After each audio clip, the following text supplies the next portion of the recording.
make sure when the kids get done with practice, they get something to eat. They should eat breakfast, obviously, even if it's just a couple pieces of toast or a bagel or something. You have to have fuel in the furnace to get started. If you go on an empty stomach, it's a long practice. I mean, you're just going to burn yourself out. Get plenty of rest. Get off your feet between sessions if you have 2 sessions a day. Nothing worse than staying active and then going for the second practice, wearing yourself out. If you're hurt, if you don't have an athletic trainer, make sure you let the coach know so it can be taken care of. I don't like surprises. I know coaches don't like surprises. So when something happens, don't hold back. There's nothing worse than not knowing about something in the day of the first scrimmage. Say, Coach, I hurt my leg 3 days ago. I can't play. Eat, sleep, taking care of injuries, making sure you get plenty of rest. It sounds, ridiculous, but it's just like a parent. You want to make sure your kids are, taken care of. Those extra little things you watch out for is going to help a lot in the long run. All right, let me break down a couple of things. So, what you say a bagel or something? What's the best stuff to have a good breakfast to go to morning practice? Well, you haven't got time to eat a whole lot because if you're like me, back to my routine today. That's why I got up a little earlier than usual. But you have to have something. If it's no more than some toast, a bowl of cereal, some orange juice. You don't want to drink like 4 glasses of milk, but you want to have get some water in you. And it's also important you drink plenty of water before, during, and after practice. You have to stay hydrated. This week's going to be pretty warm. We're talking mid-80s all week until the end. And you don't realize how much your body is going through. So you have to make sure that you eat something. Don't just grab, a grape and think you're going to make it through a practice. You have to be smart. And I always like to tell kids, and I'm going to talk to them tomorrow as teams, make sure you eat light. Don't go home and have hamburger and fries or spaghetti after practice or meatloaf, something warm, because your body's warm now as it is, and you're going to make it warmer. So you want to make like salads, a sandwich, eat light and eat a little bit more often. You're not going to put on tons of weight. It's not like we're Maine football where there's the dining hall chowing down, but we want to make sure you eat smart and be wise for these first few days until we get into the routine of school. So, that point right there about eating something cool, how many moms or dads will want to help out? Well, let me stick something in the microwave and get you through in between sessions. You're saying don't do that.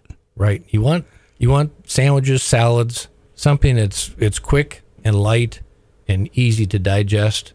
Some teams, I don't know how the practice schedules are. We go early in the morning and then late in the afternoon for all our teams. So there is quite a bit of break. Some schools may not have that luxury. They may go one long session. So you have to be smart how you prepare for that day. You say get a good night's sleep and all of that. How many hours would you say the young student athlete needs in this type of setting?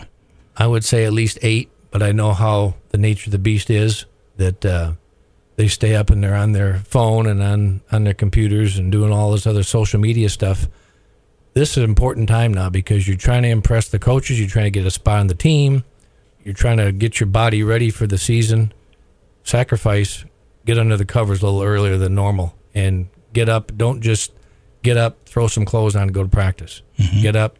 If you don't, at least shower. If you don't shower, at least get up and grab something to eat, as I said before. Get ready to go. Don't just get in the car or have your mom, dad take you. Wake up a little bit first before you get there. We're talking with Phil Mateja of Hampdan, the Broncos' longtime athletic trainer, and 44th. This you say 44th year? Yes, you started here.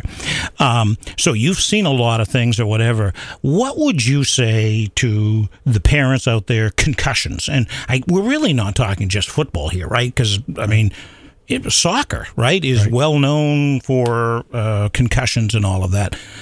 Tell parents what do you want parents to know about that?